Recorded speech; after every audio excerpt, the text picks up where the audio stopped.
So a quick update then, ladies and gentlemen, for Northern Limits Bushcraft and Survival and what's been going on with us. Lancashire is now behind me. I've left for my normal job and I'm now in the southwest. I'm now in Wiltshire. Callum's still up there, so he's essentially the warden of the north for Northern Limits.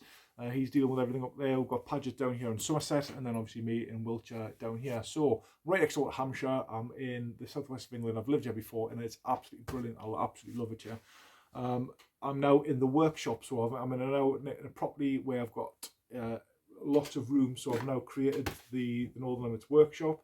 We've got the workshop up in the north with Callum for the knives that he's going to be making, and other things as well.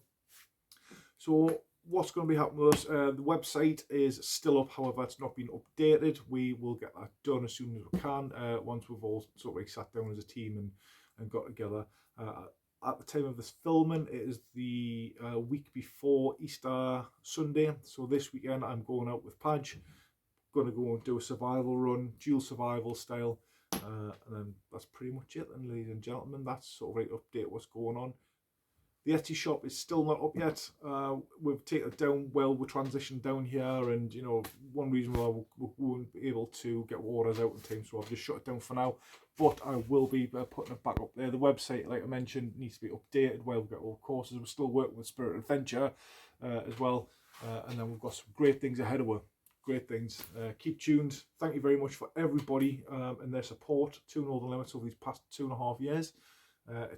We can't thank you enough. You know, like, thank you because you make what we are. Let me know what you want to see off with, and let me know sort of like how you guys are. So until then, catch you in a bit.